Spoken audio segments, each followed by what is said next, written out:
Hello student, मैं दीप मौर्य। और बेटा पेपर तो केमिस्ट्री का बहुत ही अच्छा था।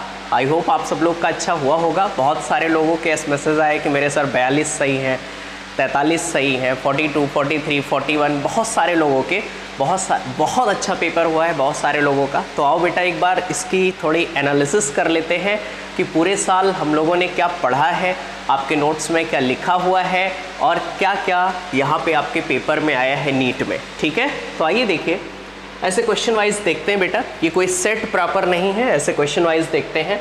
देखो पहला क्वेश्चन यहाँ पे देखिए, कहा गया है कि intramolecular hydrogen bonding is present. हमने आपको बोला था कि एनसीईआरटी में एक ही एग्जांपल है, आर्थोनाइट्रोफिनॉल।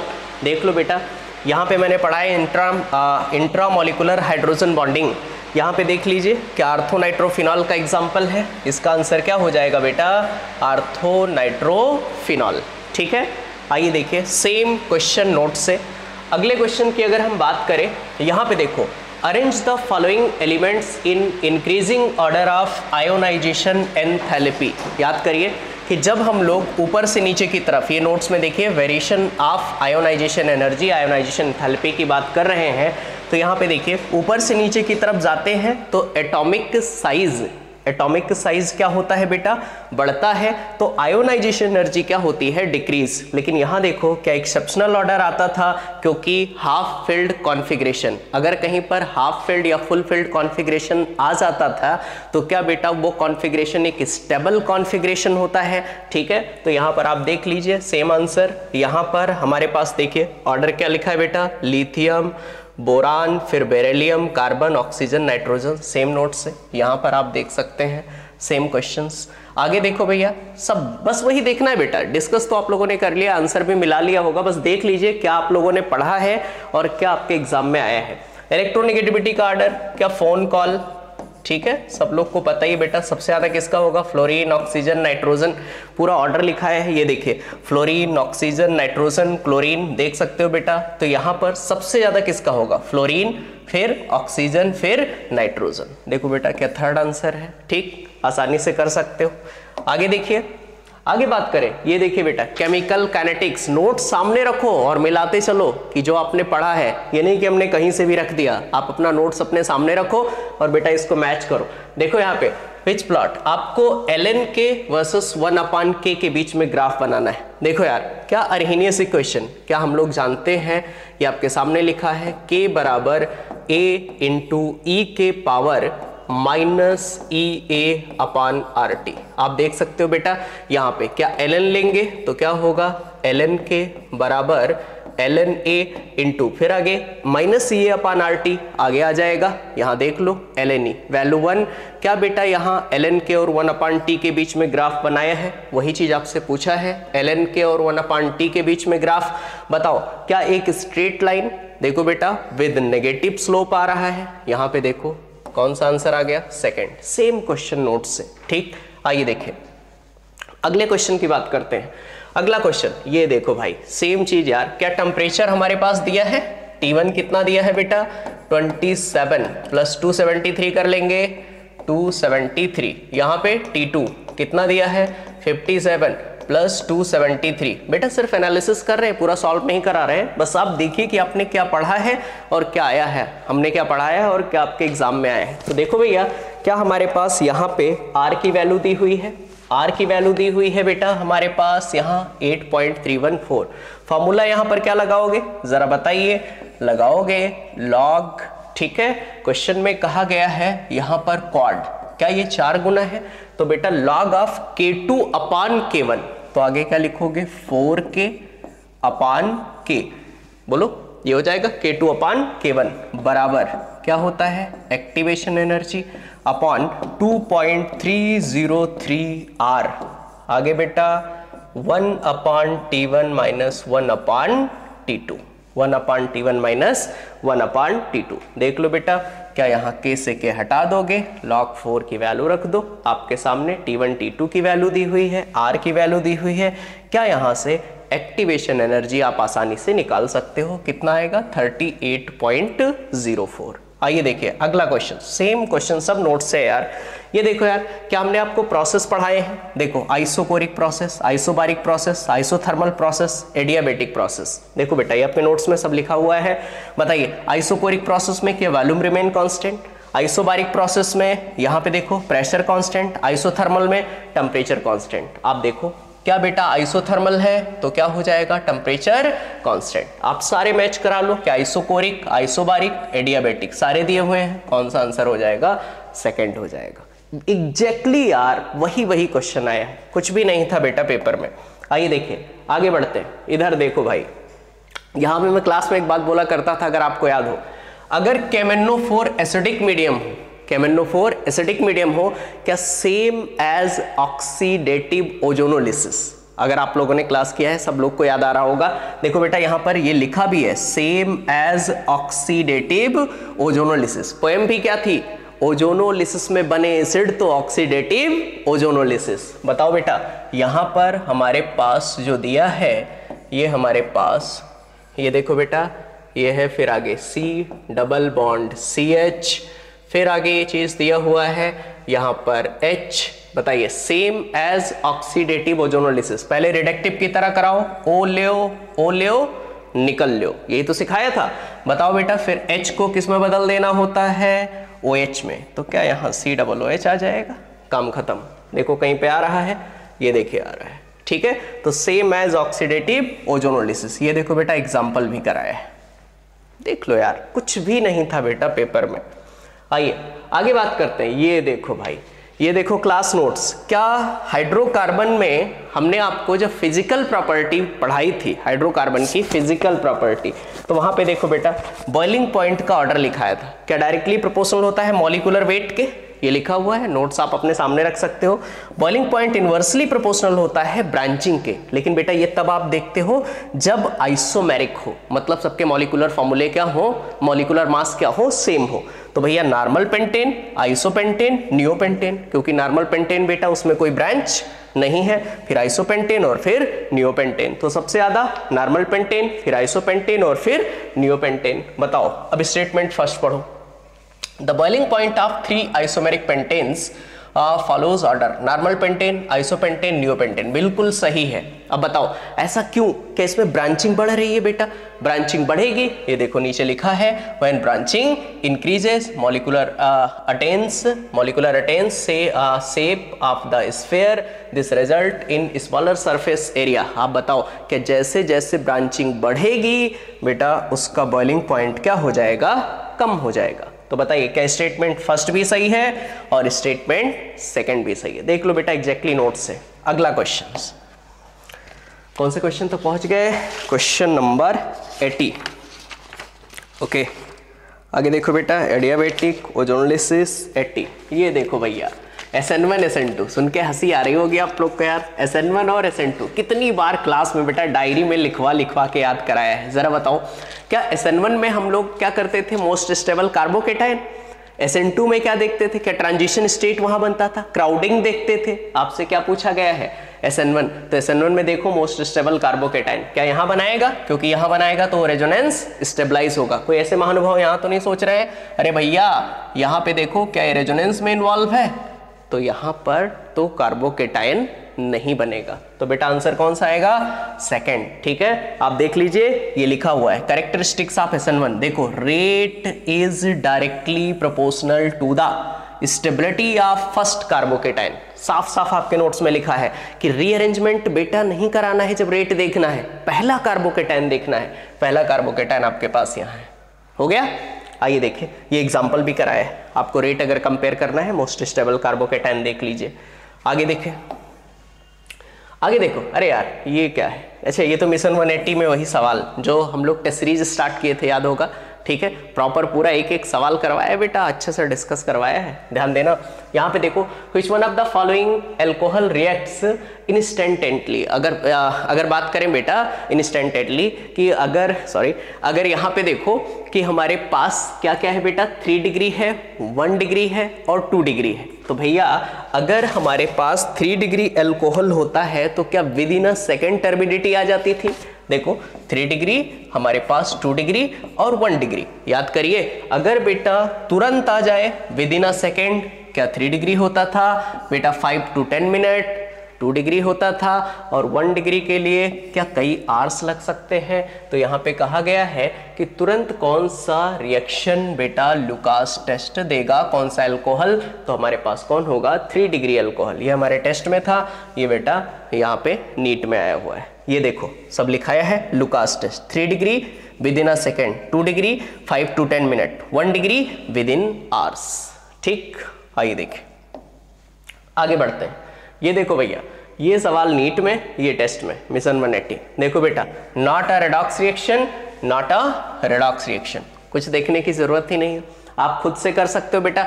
जहां पर ऑक्सीडेशन स्टेट का कोई चेंज ना हो, जहां पर ऑक्सीडेशन स्टेट का कोई चेंज ना हो, आंसर कौन सा हो जाएगा, सेकंड हो जाएगा।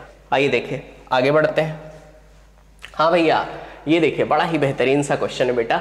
कहा गया है aniline does not undergoes Friedel craft alkylation.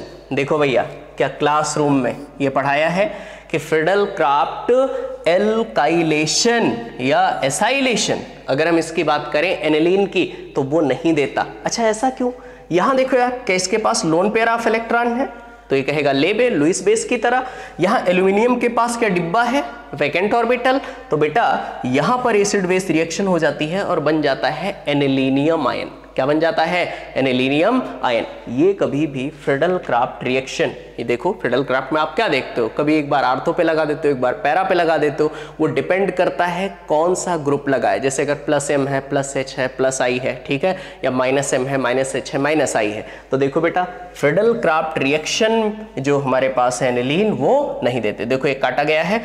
आगे देखो, फिर यहाँ पे Gabriel phthalimide synthesis, amine chapter खोलिए और वहां अपना नोट्स खोलिए और वहां देखिए साफ साफ लिखाया है only primary amine are formed. यहां देखो नॉट एरोमेटिक, मतलब सिर्फ और सिर्फ कौन, एलिफैटिक। कौन से बेटा, एलिफैटिक। अब जरा स्टेटमेंट पढ़ो, फर्स्ट वाला, aniline does not undergoes Friedel craft alkylation. बिल्कुल सही है, फ्रीडल क्राफ्ट एल्काइलेशन रिएक्शन नहीं देगा। आगे कहा गया है aniline can not be prepared through Gabriel phthalimide synthesis. अब बताओ बेटा, अगर एनिलीन की बात करेंगे, ये तो यार एरोमेटिक में आ जाएगा। किस में आ जाएगा भैया, एरोमेटिक में। और ये क्या कहता है, सिर्फ और सिर्फ एलिफैटिक। कौन से, एलिफैटिक। तो बताओ भैया, क्या स्टेटमेंट पहला भी सही हो गया और स्टेटमेंट दूसरा भी सही हो गया, क्योंकि इसने कहा है aniline can not be prepared. बिल्कुल सही है। ओके, आगे बढ़ते हैं। हाँ भाई, अगला क्वेश्चन देखो बेटा, अगला है, अरे भाई ये देखो कोऑर्डिनेशन कंपाउंड का नोट्स ओपन करिए। देखो जहां पर मैंने आइसोमेरिज्म पढ़ाया है, यहां पे देखो बेटा एक पढ़ाया है लिंकेज आइसोमर, फिर हमने पढ़ाया है कोऑर्डिनेशन आइसोमर्स, मैंने पढ़ाया है पॉलीमराइजेशन आइसोमर, मैंने पढ़ाया है हाइड्रेट आइसोमर, ठीक है, मैंने पढ़ाया है आयोनाइजेशन आइसोमर। याद करिए भैया, अगर हम बात करें पहले में, क्या NO2 एक एम्बिडेंटेट लिगेंड है, एम्बिडेंटेट लिगेंड है बेटा, तो आप मुझे बताओ ये कौन सा आइसोमर शो करेगा, लिंकेज। क्या शो करेगा, लिंकेज। ब्रोमीन बाहर है तो क्या आयोनाइजेशन हो जाएगा, ठीक है, आयोनाइजेशन। यहां बेटा वाटर है तो क्या हो जाएगा, सॉल्वेट या फिर हाइड्रेट। ये देखो भैया 2-2, तो क्या हो जाएगा, कोऑर्डिनेशन। चेक कर लो बेटा, आंसर कौन सा हो जाएगा, थर्ड हो जाएगा। ओके, आइए देखिए आगे बात करते हैं। अगला क्वेश्चन ये देखो भैया, मोस्ट स्टेबल कार्बोकेटाइन पूछा है। जरा बताना यार, कार्बोकेटाइन की स्टेबिलिटी कैसे, कौन कौन बढ़ाते हैं, क्या +M +H +I, कम कौन करते हैं, -M -H -I। तो यहाँ मेसोमेरिक इफेक्ट का तो कोई लोचा ही नहीं है, समझ पा रहे हैं। तो बेटा उससे छोटा इफेक्ट क्या देखोगे, हाइपर कॉन्जुगेशन। तो क्या हाइपर कॉन्जुगेशन डायरेक्टली प्रोपोर्शनल होता है स्टेबिलिटी ऑफ कार्बोकेटाइन। यहां देखो साफ साफ लिखा है stability of carbocation number of hyper conjugated H। ये देखिए मिशन 180 में ये वाला क्वेश्चन कराया था। यहां देखो बेटा सेम चीज, बताओ इसके पास क्या 1 हाइपर कॉन्जुगेशन आएगा। अरे भाई कार्बोकेटाइन के जस्ट बाद वाला कार्बन, उसके पास जो H है वही तो होगा हाइपर कॉन्जुगेटेड H। यहां पे देखो, यहां पर कार्बोकेटाइन 2 इधर 4 और 3 7 हाइपर कॉन्जुगेशन। यहां देखो बेटा क्या हमारे पास 2 और 1 3 हाइपर कॉन्जुगेशन। यहां पर देखोगे 3 और 2 5 हाइपर कॉन्जुगेशन। क्या सबसे ज्यादा इसमें है? या फिर आप चाहो तो 1 डिग्री 2 डिग्री 3 डिग्री से भी कर सकते हो। ये 1 डिग्री है, ये 3 डिग्री है, ये 2 डिग्री है, ये भी 2 डिग्री है। लेकिन बेटा अगर उससे करोगे तो यहाँ पर 2 जगह हमारे पास क्या आ जाएंगे, 2 डिग्री 2 डिग्री। तो इसी वजह से आप क्या देखोगे, हाइपर कॉन्जुगेशन। जिसमें हाइपर कॉन्जुगेटेड है ज्यादा, उसकी स्टेबिलिटी ज्यादा। मैच कराते चलना बेटा एक एक क्वेश्चन। इसीलिए कह रहा था कि अच्छे से कायदे से पूरी क्लासेस करो, पूरा रिवीजन करो, ठीक है। आइए देखिए, और जितने लोगों ने पूरा क्लास किया होगा, रिवीजन किया होगा, टेस्ट दिया होगा बेटा, वो तो बिल्कुल फोड़ के आए होंगे। आइए देखिए, यहां पे कहा गया है अमोनिया NH3, ध्यान देना। अब बताओ बेटा, यहां पे कुछ याद आया? क्लास में कैसे याद कराता था? याद करिए, 20 21 तो क्या बोलते थे आप? 20 लीनियर, 21 बैंड, 22 बैंड, 23 लीनियर। याद आ रहा है? ठीक है। तो ऐसे ही बेटा यहाँ पे देखो, नाइट्रोजन बैलेंस इलेक्ट्रॉन, क्या 3 बॉन्ड बना लिए? 3 और 2 5। बताओ 3 सिग्मा और 1 लोन पेयर, क्या बेटा हमारे पास पिरामिडल हो जाएगा, ट्राइगोनल पिरामिडल। तो बताओ ए का कौन सा हो गया? फर्स्ट। अब देखो भैया, ए का आ गया फर्स्ट, ये तो एक ही में आ गया आंसर। ये आंसर सही सेट नहीं किया गया, बड़ा आसानी से कर सकते हो एक ही निकाल करके। देखो अगला XCF4 दिया है, BRF5 SF6 सब दिए हैं। BRF5 कराए हैं, XCF4 कराए हैं, NH3 कराए हैं। आप देख सकते हो बेटा सारे क्लास नोट्स में। आइए देखिए आगे बढ़ते हैं। अरे भैया क्या पूछा गया है, इधर देखो, कहा गया है कि number of type of bonds between 2 carbon atom. 2 carbon atom के बीच का बॉन्ड आपको बताना है। एक तो यार एथेन पूछा है, एक इथीन पूछा है, एक एथाइन पूछा है, ठीक है। और एक बेटा यहां देखो एमओटी घुसेड़ दिया। क्या यहां पर मॉलिक्यूलर ऑर्बिटल थ्योरी की बात कर रहा है, C2 की बात कर दी है। लेकिन जो होशियार बच्चे होंगे यहां देखो, एथेन इथीन एथाइन से क्वेश्चन कर लिए होंगे। एथेन क्या सिंगल बॉन्ड, इथीन 1 सिग्मा और 1 पाई, इथाइन क्या बेटा 1 सिग्मा और 2 पाई। क्या आसानी से काउंट कर लो, मिला लो यार, ठीक है। देख लो भैया, मैच कराओ, कोई दिक्कत तो नहीं है। आइए देखिए, इधर देखो, अब इसमें क्या मैं बताऊं यार, सिग्मा पाई, ठीक है। आगे देखो, आगे बात करते हैं बेटा। ये पिरामिडल हो गया, सिग्मा पाई हो गया। हाँ भैया इधर देखो, जो बच्चे ये क्लास मिस किए होंगे याद करिए, जहां मैंने बेटा पूरा एस्टिमेशन डिटेक्शन पढ़ाया था, केल्डाल मेथड, जल्डाल मेथड, याद होगा सब कि भूल गए सब, ठीक है। यहाँ देखो भाई, क्या यहाँ सब्लिमेशन पढ़ाया है? नोट्स ओपन करिएगा, देखिए क्या लाइन लिखा हुआ है। It involves the direct conversion of solid into the gaseous state on heating without passing through the interconverting liquid state।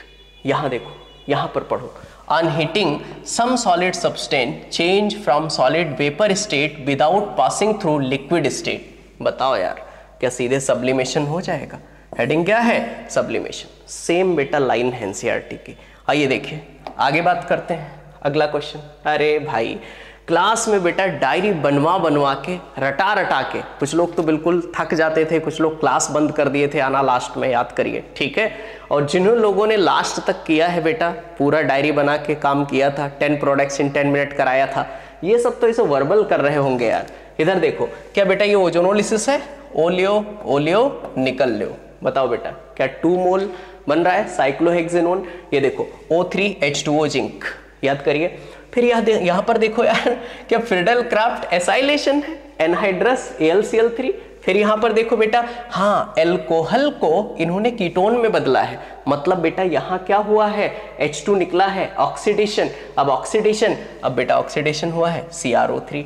अब देखो ये NCERT वाला जो इंटेक्स और एक्सरसाइज वाले जब क्वेश्चन करा रहा था, मैं बता रहा था कि जब KMnO4 एसिडिक मीडियम में होता है तो बदल देता है CH3 को COOH में, लेकिन जब बेसिक मीडियम में होता है, KOH होता है तो वहां K लग जाता है, NaOH होता है तो Na लग जाएगा। मतलब बेटा हमेशा क्या वहां पे साल्ट का फॉर्मेशन होता था। तो यहां देखिए किसका फॉर्मेशन हो जाएगा, साल्ट का फॉर्मेशन। तो मतलब ये किस मीडियम में होगा, KMnO4 बेसिक मीडियम में। ये देखिए सारी चीजें पढ़ाई है। देखो 2 डिग्री अल्कोहल का ऑक्सीडेशन से क्या बनता है, कीटोन। देखो 2 डिग्री के अल्कोहल से क्या बन रहा है, कीटोन। क्या बेटा हमने आपको ओजोनोलिसिस, ये देखिए ओजोनोलिसिस कराया है, ठीक है, ओजोनोलिसिस। फ्रीडल क्राफ्ट एसाइलेशन कराया है, सेम चीज फ्रीडल क्राफ्ट एसाइलेशन।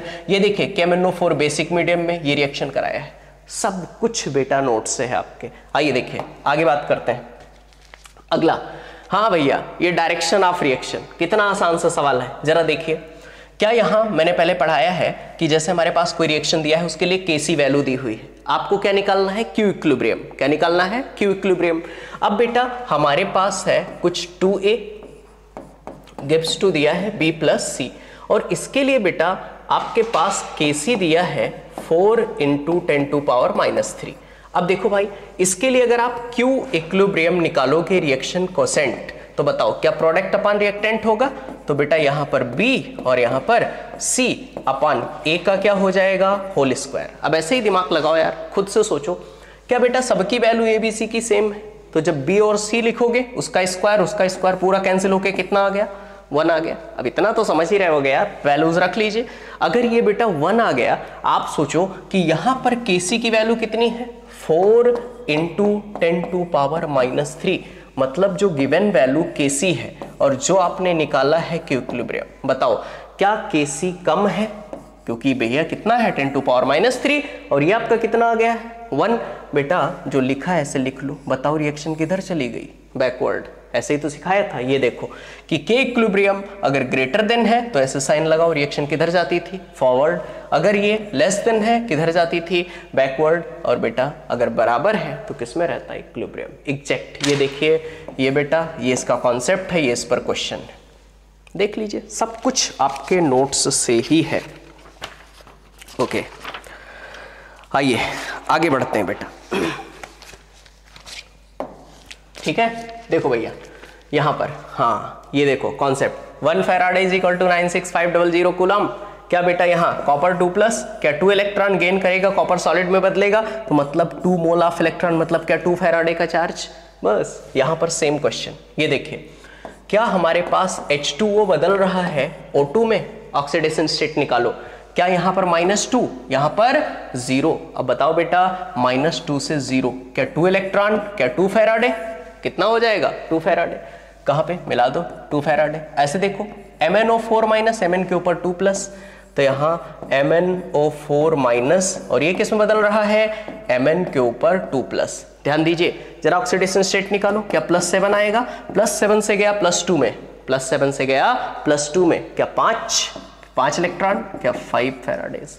मैच करा लीजिए बेटा, सारे आप आसानी से कर सकते हो, देख लीजिए यही सवाल नोट्स, ये देखो यहाँ पे जो आपके एग्जाम में आया है। आइए आगे बढ़ते हैं, आगे बात करते हैं। हाँ ये क्वेश्चन थोड़ा कैलकुलेटिव था, कॉन्सेप्ट ये दिया है बेटा, ठीक है, कैलकुलेटिव था बट आप कर सकते हो। देखो आसानी से कहा गया है आपके पास N2O2 NO, यहाँ सारी चीजें दी हुई हैं, रिएक्शन लिखो 2NO, बड़ा ही आसान है ये भी, बस अगर आपकी कैलकुलेशन ठीक है तो N2 + O2।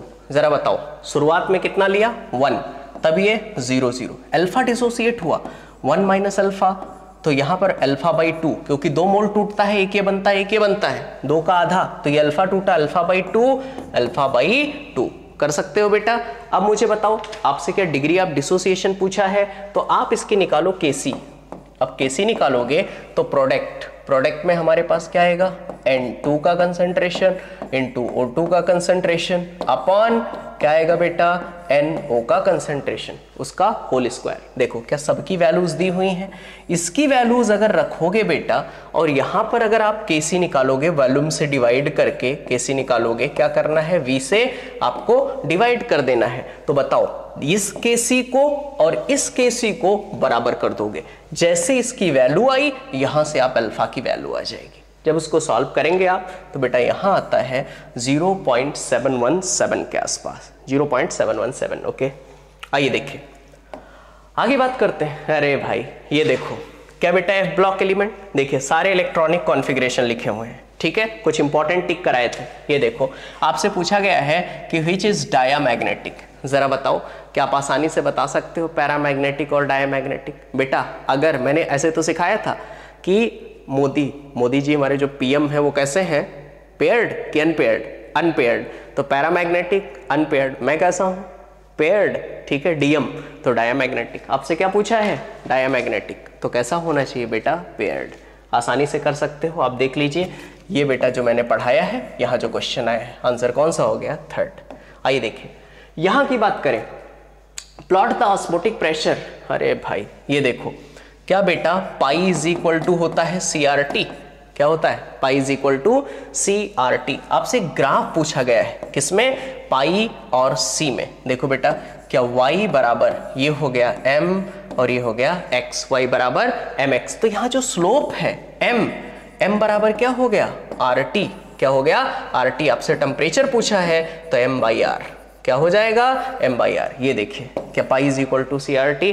देख लो बेटा आंसर निकाल लो। आपके पास क्या दिया है, m की वैल्यू और r की वैल्यू, स्लोप दिया है, r की वैल्यू दी है। देख लीजिए बेटा आपके नोट्स में ये लिखा है, ये क्वेश्चन आया है। कितना आएगा 310। मैं सॉल्व नहीं कर रहा हूँ बेटा, सॉल्व तो मैंने पूरा आपको प्रॉपर सॉल्व करके आपको दे ही दिया है। आप देख सकते हो टेलीग्राम पे मैंने शेयर भी कर दिया है ये वाला PDF, आप देख सकते हो। आइए देखिए, बस मैं एनालिसिस करा रहा हूँ कि आपको ये थोड़ा लगे कि आपने पूरे साल जिन बच्चों ने मेहनत किया है वो उनके सामने ये पेपर आया होगा तो उन्हें कैसा लग रहा होगा। ठीक है, आइए देखिए, ये देखो भैया केमिकल बॉन्डिंग का सवाल। ठीक है, आपसे कहा गया है कि identify the correct answer, dipole moment of NF3 is greater than of NH3। यहाँ पे देखो आपके पास है NF3 और आपके पास है NH3।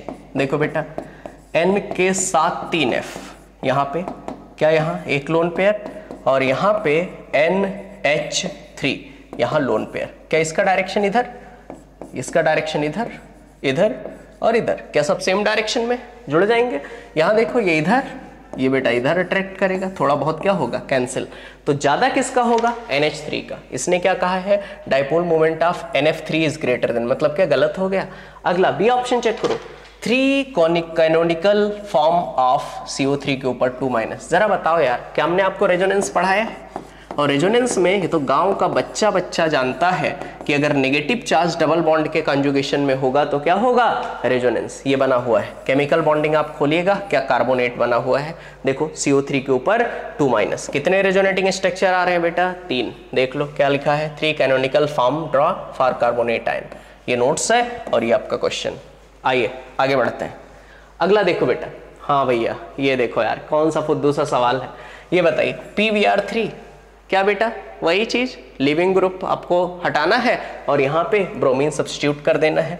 देखो कितना आसान है यार, यहाँ पर आपने लगाया CH3 और यहाँ पर OH। कुछ महाराज लोग यहाँ पे मैंने देखा है आकर के कह रहे थे सर ये सवाल हमसे गलत हो गया। अरे भाई कुछ लोग ये सोच रहे थे इस आर्थो पैरा के चक्कर में पड़ गए थे। अरे मेरे भाई ये एरोमेटिक रिंग थोड़ी है। यहाँ पे देखो क्या OH हटाया Br लगाया।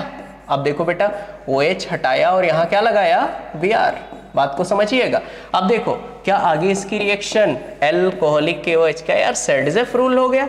याद करिए E2 मैकेनिज्म, क्या सेडजेफ रूल है ना, क्या पुअर बिकम पुअरर्स, गरीब और गरीब होता जाएगा। यहाँ पे देखो ये ब्रोमीन है, ये अल्फा और ये बीटा और ये बीटा। कौन से बीटा से H निकालेंगे, जिसके पास ज्यादा है जिसके पास कम। हाँ वेरी गुड, जिसके पास कम। तो यहाँ से भैया क्या ब्रोमीन और यहाँ पर क्या लगा है CH3, तो ये बीच में आ गया डबल बॉन्ड। ढूंढ लो कहाँ पे आ रहा है, थर्ड वाला आंसर। समझ पा रहे हैं? आइए देखिए, ये देखिए सेडजेफ रूल पढ़ाया है, E2 मैकेनिज्म, फिर अच्छा PCl3 PCl5 यहाँ कैसे आ गया, कोई बात नहीं। आइए देखिए अगला। हाँ भाई ये देखो कितना आसान सा यार, इतने बड़े बड़े हम लोग याद करिए बेटा क्लास में A से Z तक बनाते थे और ये लोग कहाँ तक दिए हैं। इसकी रिएक्शन हमारे पास आ रही है NaCN से, कुछ NaI बाहर कर दिया जाए, CN लगा दिया जाए, तो आंसर आया CH3 CH2 CH2 CN। आगे बताइए। अब यहाँ देखो क्या साइनाइड का, क्लास में तो ऐसे याद कराया था, साइनाइड के हाइड्रोलिसिस से बनता है एसिड, लेकिन बेटे जब कंप्लीट हाइड्रोलिसिस कराओगे, क्या यहाँ उसने क्या कहा है, पार्शियल हाइड्रोलिसिस। क्या कहा है, पार्शियल हाइड्रोलिसिस। तो जरा बताओ इस बॉन्ड को तोड़ना है, यहाँ OH H OH H। बेटा एक कार्बन पर 2 H सर्वाइव नहीं कर पाते, वाटर निकल जाएगा, क्या यहाँ अमाइड बनेगा, CH3 CH2 CH2 CO NH2। फिर आगे इसकी रिएक्शन क्या Br2 KOH Br2 KOH या फिर Br2 NaOH। यहाँ पे देखो NaOH Br2 दिया है, क्या बेटा हाफ मैन ब्रोमामाइड। याद करिए अमाइड हो तुम सबसे प्यारी, Br2 KOH से मेरी यारी, मैं तुमसे इन्हें मिलाऊंगा, प्राइमरी अमाइन बनाऊंगा और हाफ मैन कहलाऊंगा। याद आया पोएम। यहाँ पे देखो बेटा CO गायब करो और NH2 यहाँ जुड़ गया, तो भैया क्या बना, मेथ एथ प्रोप। क्या आया बेटा, प्रोपाइलेमीन आ गया। देख लीजिए ये है हाफ मैन ब्रोमामाइड, ये है इसका पार्शियल हाइड्रोलिसिस। देखिए क्या पार्शियल हाइड्रोलिसिस में अमाइड बन रहा है, कंप्लीट हाइड्रोलिसिस में एसिड बन रहा है। देख लो बेटा, ये आपका नोट्स है, आपका क्वेश्चन है। आइए आगे बढ़ते हैं।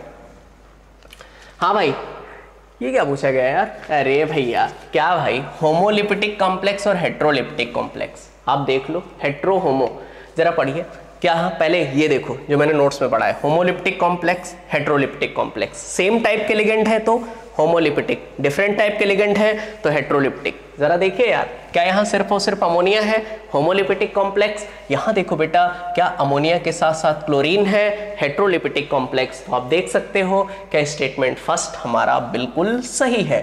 आगे देखो ऐसा क्यों, मैंने यही तो बोला था। यहाँ पे देखो सेम टाइप का लिगेंड है, only one kinds of ligand, और यहाँ पर टू टाइप्स ऑफ लिगेंड। बस कौन सा? स्टेटमेंट फर्स्ट भी करेक्ट है, स्टेटमेंट सेकंड भी करेक्ट है। ये आपका नोट्स, ये आपका पेपर, देख लीजिए। आइए आगे बढ़ते हैं बेटा। अरे भाई फेराडेज फर्स्ट लॉ, इधर देखो कितनी बार बेटा क्लास में याद कराता था मैं। याद करिए, वेट अगर पूछा जाए W = E × I × T upon 96500, काम खत्म। जरा देखिए क्या क्या पूछा गया है।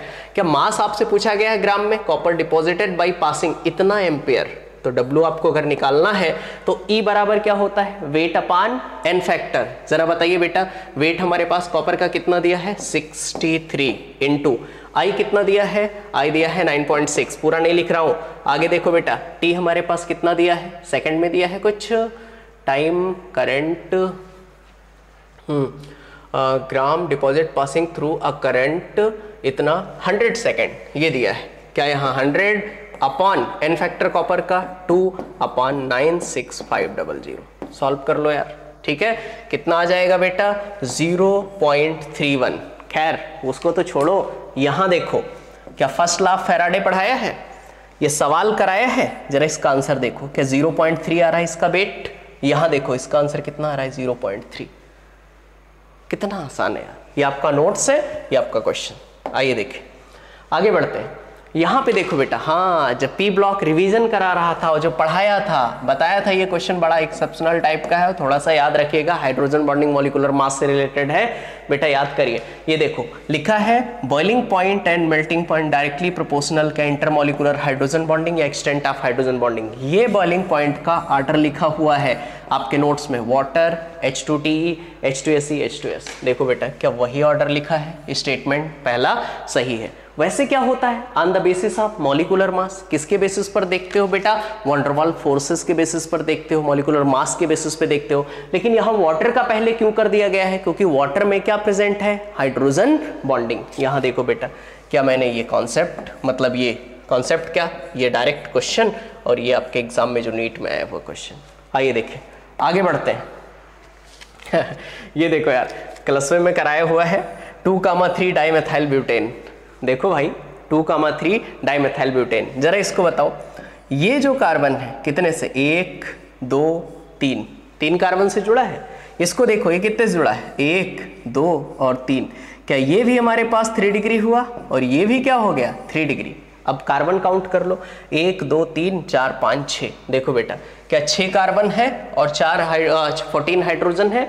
यहाँ पर भी क्या है 6 कार्बन है हमारे पास, 14 हाइड्रोजन है। अब आप देख सकते हो नाम क्या है, 2,3 डाइमेथाइल ब्यूटेन। यहाँ पे आंसर क्या है 2,3 डाइमेथाइल ब्यूटेन। ये आपका नोट्स देख लीजिए, आईयूपीएससी ओपन करिए यार, बिल्कुल एकदम खुला चैलेंज है बेटा, देखिए नोट्स। ठीक है, ये देखो आईयूपीएससी ओपन करिए, यहाँ पे देखिए। ठीक है, ये नीट में आया वो क्वेश्चन, ये आपके नोट्स का क्वेश्चन। आइए देखें, आगे बढ़ते हैं भैया। अरे भाई क्या क्या सवाल, इधर देखो फॉर्मूला क्या पढ़ाया है जरा बताओ मैग्नेटिक प्रॉपर्टी की। अगर हम बात करें म्यू इज इक्वल टू, तो म्यू इज इक्वल टू बराबर क्या होता है, √n × n + 2bm Bohr's magnetron. याद आया, बताओ n क्या है यार, नंबर ऑफ अनपेयर्ड इलेक्ट्रॉन। तो आपसे क्या पूछा है, magnetic moment same for which of the following. बताओ बेटा क्या n की वैल्यू जिसमें सेम आएगी उसका मैग्नेटिक मोमेंट भी क्या आएगा, सेम आएगा। अब क्या मैं इसको कैलकुलेट करूं, ठीक है, देख लो ये है और ये आपके एग्जाम में है। आइए आगे बढ़ते हैं। ये देखो भैया एटॉमिक स्ट्रक्चर। देखो बेटा इस टाइप का सवाल भी कराए, यहाँ पे तो बस सिर्फ फार्मूला लिख दिया गया है, एनर्जी का फार्मूला। देखो बेटा क्या एनर्जी -13.6 Z²/n²।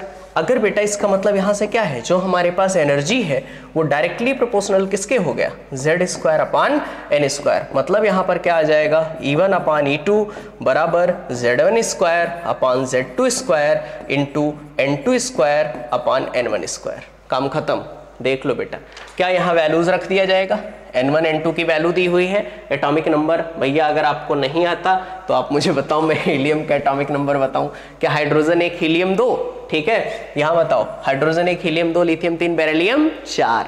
वैल्यूज रख लीजिए और कैंसिल कर दीजिए। एक की वैल्यू हमारे पास कितनी है -x, बेटा ये सारे कैंसिल हो जाएंगे, E2 भी कितना आ जाएगा -x। ये नोट्स, ये क्वेश्चन। आइए देखिए आगे बात करते हैं अगला।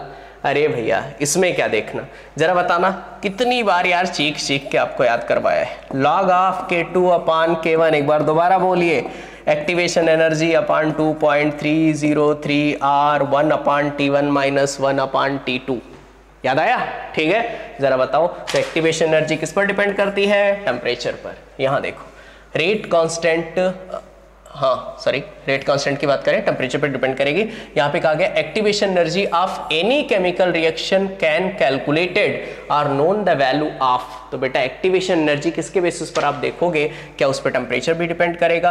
तो आप यहाँ पे देख लो rate constant at 2 different temperature, मतलब आपके पास किसकी वैल्यू होनी चाहिए। और वैसे इससे रिलेटेड अभी एक क्वेश्चन भी किया गया था हम लोगों ने, यहाँ पर बेटा क्वाड्रेट फॉर्म में था, 4 लिखे थे 4K2/K1, ठीक है।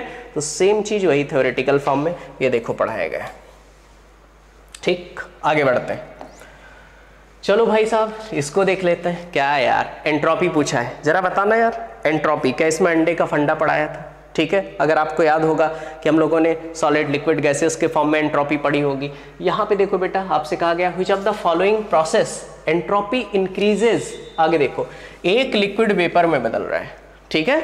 यहाँ पे देखो लिक्विड इवापोरेट टू वेपर, क्या एंट्रोपी बढ़ जाएगी, ठीक है। आपसे ये तो कहा एंट्रोपी इंक्रीजेस।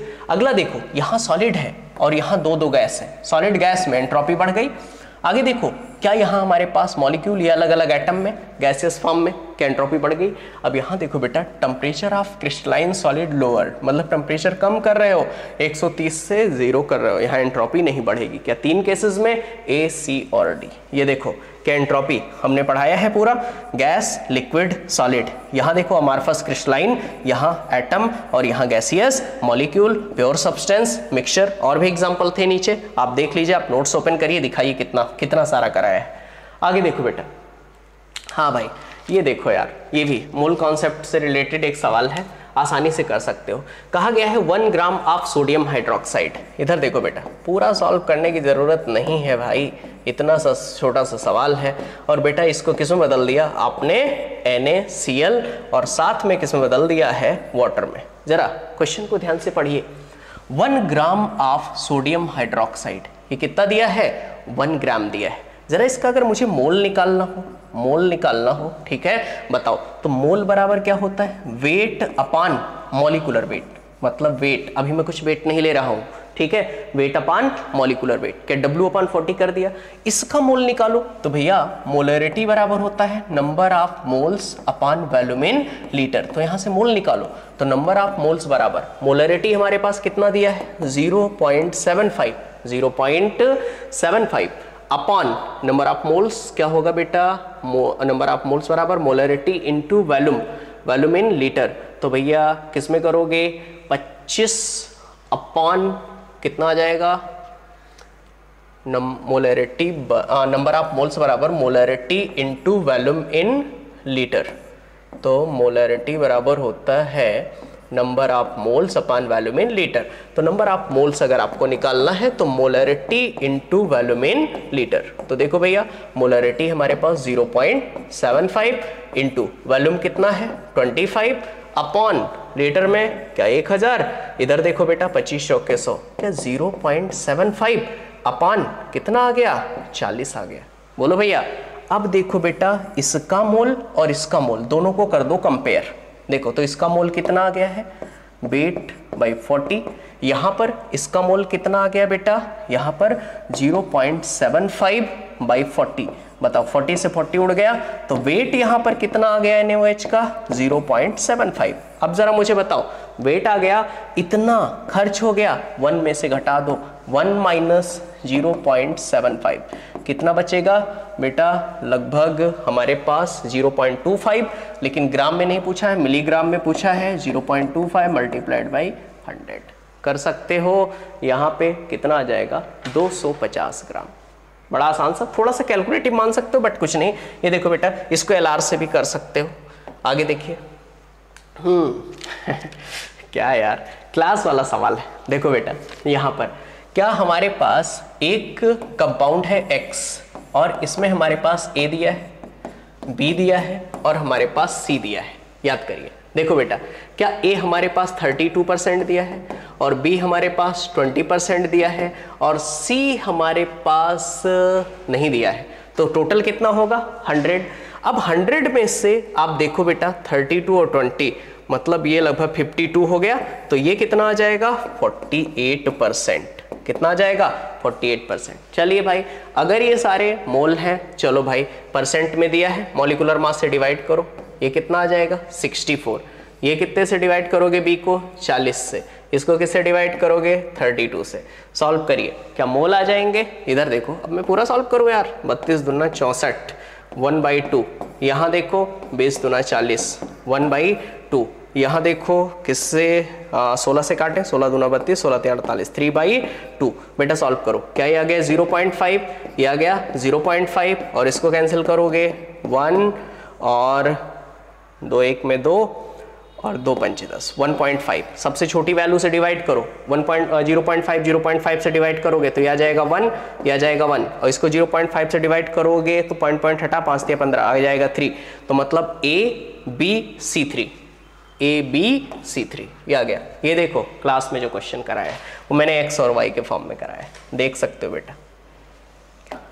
आइए भैया आगे बढ़ते हैं। ये देखो यार यहाँ पे देखो, इधर एक लाइन पढ़ो, azimuthal quantum number atomic structure. याद करिए, azimuthal quantum number tells about shape of orbital, tells about shape of orbital. यहाँ देखो बेटा क्या जो L है एजीमुथल किसको रिप्रेजेंट कर रहा है, शेप ऑफ ऑर्बिटल। मतलब जो हमारे पास C है उसका आंसर कौन सा आया, फर्स्ट। C का कौन सा आया, फर्स्ट, एक ही ऑप्शन में है, आंसर कौन सा हो गया, फोर्थ। कर सकते हो आसानी से। आगे देखो बेटा, अगर आगे हम बात करें यहाँ पर देखो, अरे भाई ये देखो साफ साफ क्लासरूम नोट्स में लिखा है बेटा, याद करिए। फेलिंग सोल्यूशन, यहाँ फेलिंग A और फेलिंग B। यहाँ देखो फेलिंग A की बात करते हैं, एक्वस सोल्यूशन ऑफ CuSO4, साफ साफ लिखा है एक्वस सोल्यूशन ऑफ CuSO4, साथ में सोडियम पोटेशियम टार्टेरेट। क्या लिखा है, सोडियम पोटेशियम टार्टेरेट। तो कौन सा सोल्यूशन हो गया, एक्वस सोल्यूशन। यहाँ पे क्या होगा, aqueous solution of copper sulphate. बहुत सारे लोग यार इसको गलत किए होंगे, एल्कलाइन किए होंगे, ठीक है। चलो बेटा आगे बात करते हैं, अगला क्वेश्चन। अरे भैया इधर देखो, यहाँ पे क्या बेटा, ये मैंने डी ब्लॉक में पढ़ाया है, ये ट्रेंड्स इन M के ऊपर 3+, M के ऊपर 2+, कौन किस फॉर्म में ज़्यादा स्टेबल होता है, किसकी लो वैल्यू होती है, किसकी हाई वैल्यू होती है। ये देखो कंपेरेबिलिटी, आपको किसको क्या करना है, कंपेयर करना है। अब देखो भैया कैसे कंपेयर करना है, क्या Mn पहले चेक कर लेते हैं। E0 वैल्यू फॉर Mn के ऊपर 3+, Mn के ऊपर 2+। इधर देखो Mn के ऊपर 3+ और Mn के ऊपर 2+, पहले ही चेक करते हैं। बताओ बेटा Mn का एटॉमिक नंबर क्या 25 होगा, 25, तो ये हो जाएगा 4s2 और 3d5। यहाँ देखो यहाँ पर क्या लिखोगे, 4s2 और 3d5। थोड़ा ध्यान दीजिएगा। अब बेटा यहाँ पर +3 है तो 2 यहाँ से और 1 यहाँ से, क्या 3d4 हो गया। यहाँ देखो +2, 2 इलेक्ट्रॉन बाहर करो, क्या 3d5 है। अब मुझे बताओ क्या ये एक हाफ फील्ड कॉन्फ़िगरेशन है और ये कैसा है, पार्सली फील्ड कॉन्फ़िगरेशन। अब मुझे बताओ एक हाफ फील्ड कॉन्फ़िगरेशन और एक पार्सली फील्ड कॉन्फ़िगरेशन, क्या बेटा एक स्टेबल कॉन्फ़िगरेशन होता है। मैंने बताया है कि चाहे हाफ फील्ड कॉन्फ़िगरेशन हो या फिर फुल फील्ड कॉन्फ़िगरेशन हो, वो कैसा होता है, एक स्टेबल कॉन्फ़िगरेशन होता है। अब मुझे बताओ बेटा क्या +4 से +5 आसानी से जा सकता है स्टेबिलिटी की तरफ। अब मुझे बताओ D4 से D5, ये आंसर है इसका, ठीक है। D4 से D5, कौन सा क्वेश्चन, 56। ओके आइए आगे बढ़ते हैं।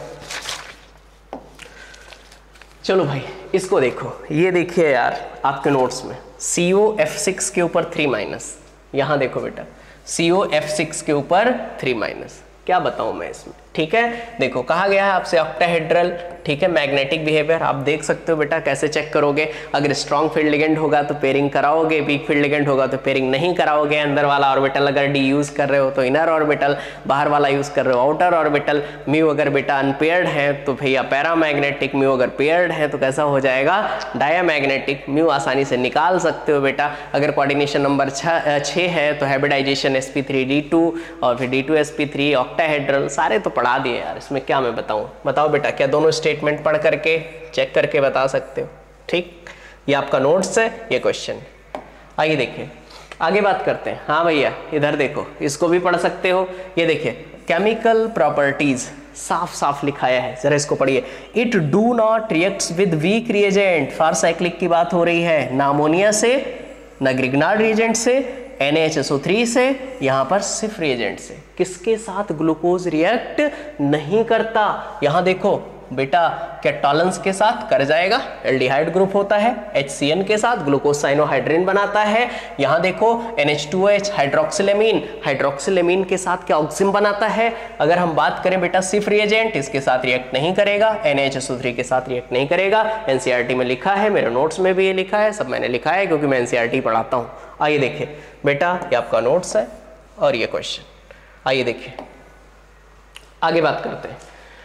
अरे भैया थक गए होगे OM, DM और HBO लिख लिख करके क्लास में बेटा, थक गए थे ना। मुझे हो सकता है उल्टा सीधा बोल भी रहे हो उस समय, लेकिन देख लो बेटा उसका फायदा, ठीक है। OM, DM और HBO लिख लिख करके कितनी बार लिखाया था, ठीक है। देखो भाई क्या हमारे पास, ये हमारे पास है बेटा एल्कीन, और एल्कीन को पहले इन्होंने बदल दिया है एल्डिहाइड में डायरेक्ट, लेकिन इन्होंने कुछ स्टेप्स दिए हैं। ये देखो एल्कीन है, एल्कीन को BH3THF H2O2OH-, कहाँ है BH3THF H2O2OH-। अगर बेटा हमारे पास ये दिया है तो क्या ये अल्कोहल में बदल जाएगा, तो यहाँ पर देखो BH3 H2O2OH- कहाँ दिया है, ये है BH3 H2O2OH-, क्या अल्कोहल में बदल गया। अगर इस अल्कोहल की बात करें, जो अल्कोहल लिखा है CH3 CH2 CH2OH, अगर बेटा हम क्या करें, फिर से इसका कराना है PCC, याद करिए, याद है ना PCC, क्या माइल्ड ऑक्सीडाइजिंग एजेंट में आता था। ऑक्सीडेशन करा दो, किसमें बदल जाएगा, एल्डिहाइड में। ऑक्सीडेशन का मतलब क्या होता है, या तो ऑक्सीजन का जुड़ना या फिर हाइड्रोजन का निकलना, काम खत्म। इधर देखो PCC, याद है ना, याद है कुछ ट्रिक बताई थी मंटू। कुछ भी हो, फिजिक्स केमिस्ट्री टफ लगती है यार, फिर नहीं बाबू सोना पढ़ो दीप क्लासेस में, याद आया कुछ, ये ट्रिक पढ़ाया था ना, ठीक है। फिर उसने बोला था चलें साथ में। आइए देखें आगे बात करते हैं। आगे हेनरीज लॉ कांस्टेंट, ये देखो बेटा कॉन्सेप्ट ये साफ साफ, if the value of KH increases solubility of gas decreases, मतलब यहाँ पर जो हमारे पास KH होता है वो इन्वर्सली प्रोपोर्शनल किसके होता है, सॉल्बिलिटी के। जरा देखिए हमारे पास A दिया है, B दिया है, C दिया है। A के लिए कितना दिया है 145, B के लिए दिया है 2 × 10⁻⁵, C के लिए दिया है 35।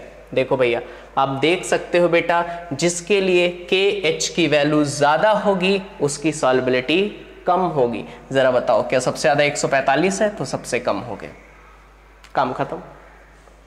आइए देखिए ये कॉन्सेप्ट, ये क्वेश्चन, मतलब ये नोट्स में और ये क्वेश्चन क्या यार क्या क्या पूछा गया था भैया, देख सकते हो यार, मुझे तो हंसी आ रही है। इधर देखो PCl3 और PCl5 के साथ रिएक्शन पूछा गया था, सब आपके सामने। क्या इसमें मैंने सेलिब्रेट करना सिखाया था, सेलिब्रेट करेंगे केक काट के, याद है, छोड़ो यार क्या बताऊँ मैं, इसमें नोट्स आपके सामने है, क्वेश्चन ये आंसर आपके सामने। आइए देखिए आगे बात करते हैं ये देखो मिशन 180 में ये क्वेश्चन आया था बेटा, ये नीट में आया है, ये कॉन्सेप्ट है, ठीक है। इधर देखो क्या KP बराबर KC में रिलेशन, गांव के बच्चे को पता है, KP बराबर KC RT के पावर डेल्टा n बराबर 0 तो KP बराबर KC, delta n greater than 0 तो KP is greater than KC, delta n less than 0 तो KP is less than KC। अब आसानी से आप बता सकते हो यार कितना आसान है। यहाँ पे कहा गया है KP and KC are not equal, मतलब बेटा डेल्टा n या तो ग्रेटर देन 0 होना चाहिए या तो लेस देन होना चाहिए। जरा इस ऑप्शन में यहाँ पे चेक करो कितने गैसियस मोल हैं 2, तो 2 - 1 कितना आ गया 1, भैया 0 से बड़ा है, मतलब क्या होगा, यहाँ पर Kp और Kc इक्वल नहीं होंगे। बाकी को आप चेक करना चाहो, सब में क्या आ रहा होगा, डेल्टा एन जीरो आ रहा होगा। अगर बेटा सब में डेल्टा एन जीरो है तो Kp बराबर हो जाएगा Kc। ओके, चलो बच्चा लोग कहाँ तक पहुँच गए हम लोग। ये भी कंप्लीट हो गया, ये भी कंप्लीट हो गया। ओके, कुछ क्वेश्चन और हैं, ठीक है, आइए देख लेते हैं इसको भी, आगे बढ़ते हैं। बस बेटा एनालिसिस कर रहा हूँ कि जो, इसीलिए ध्यान से देखा करो यार कि जो पढ़ाऊँ क्लास में बेटा उसको, क्योंकि आना सब वहीं से है, आना सब एनसीईआरटी से, इसलिए एनसीईआरटी पे फोकस करो। यहाँ देखो highest number of helium atom, इधर देखो यार एटम, क्या पार्टिकल्स में हमारे पास क्या आएंगे, एटम्स आ सकते हैं, मॉलिक्यूल्स आ सकते हैं, बोलो भैया, आयंस आ सकते हैं, ठीक है। यहाँ देखो बेटा, क्या हमें मोल से कुछ भी बनाना होता है तो मल्टीप्लाई, यहाँ पे नंबर ऑफ एटम पूछा है तो जिसमें नंबर ऑफ मोल्स ज़्यादा हो उसमें नंबर ऑफ एटम भी क्या होंगे, ज़्यादा, क्योंकि नंबर ऑफ एटम उससे भी निकाल सकते हो, mole into atomicity into Na से, ठीक है। तो ज़रा बताइए क्या इसमें 4 मोल आ जाएंगे, ठीक है। चलिए आगे बात करते हैं। अगला यहाँ पे among group 16 element which one does not show -2 oxidation state. बेटा याद करिए, ओ से टीपो या ओ स्टाइल से टीपो, क्या ऊपर से नीचे की तरफ जाने पर मेटालिक कैरेक्टर बढ़ता है, और क्या आपने मेटल का ऑक्सीडेशन स्टेट कभी नेगेटिव में सुना है, मेटल का ऑक्सीडेशन स्टेट नेगेटिव नहीं होता, तो आंसर कौन आ जाएगा, पीओ।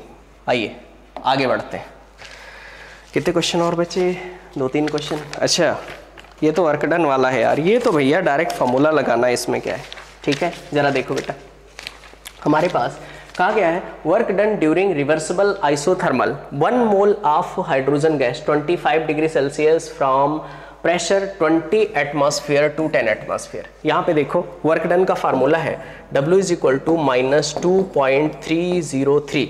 आगे बेटा है हमारे पास nRT, फिर log, अगर वॉल्यूम होता तो क्या लिखते, B1/B2, और प्रेशर है तो P1/P2।